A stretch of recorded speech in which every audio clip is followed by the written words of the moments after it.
La rose du désert. Nom latin, Adnium obosum.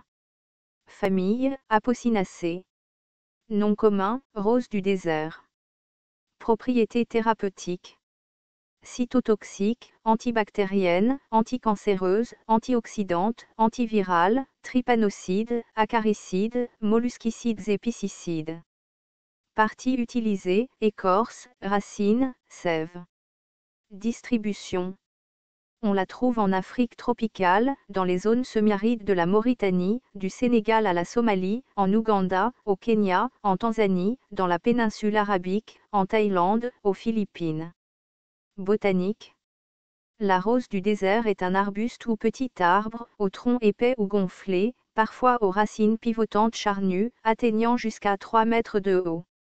L'écorce est lisse, d'un vert brillant à brun pâle, avec des barres obliques vertes. Les tiges dégagent une sève laiteuse. Les feuilles sont spatulées, vert foncé, caduques, charnues et disposées en spirale alternée, et groupées à l'extrémité des pouces. Les nerfs sont peinés, à peine proéminents, 6 à 15 paires latéralement. Les fleurs sont voyantes, en forme d'entonnoir, avec 5 lobes roses ou rouges clairs distincts. Le fruit est un follicule se présentant en grappe à 2 ou 3, de 15 à 25 cm de long, de 1 à 1,5 cm de diamètre, avec des pointes acuminées allongées, finement pubescentes. Les graines sont linéaires. Constituants. L'étude a donné environ 30 glycosides cardiotoxiques avec des actions similaires à la digitaline. Les racines et les tiges contiennent les mêmes glycosides.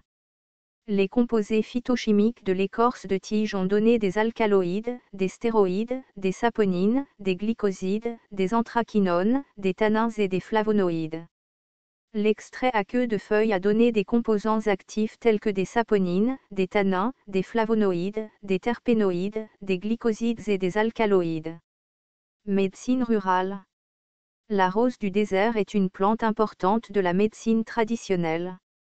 La recherche a montré la présence d'une trentaine de glycosides cardiotoxiques, qui agissent de la même manière que les digitaliques à faible dose.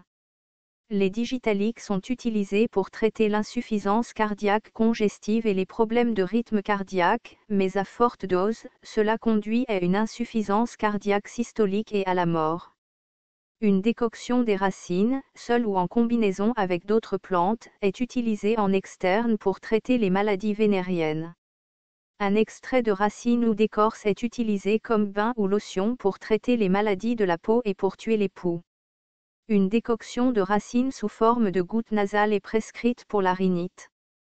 Le latex est appliqué sur les dents en décomposition et les plaies septiques. L'écorce est mâchée comme un abortif. La sève et l'écorce sont utilisées pour traiter les luxations osseuses, les rhumatismes, les entorses, la paralysie, les gonflements, les plaies, les infections cutanées. Autres. La plante est utilisée dans les potions magiques. Danger. Cette plante est dangereuse, à utiliser avec prudence. La sève des racines contient une toxine cardiaque puissante et est utilisée pour préparer le poison de flèche. Le poison est populaire pour la chasse au gros gibier car il tue rapidement. Cette plante est abortive déconseillée aux femmes enceintes.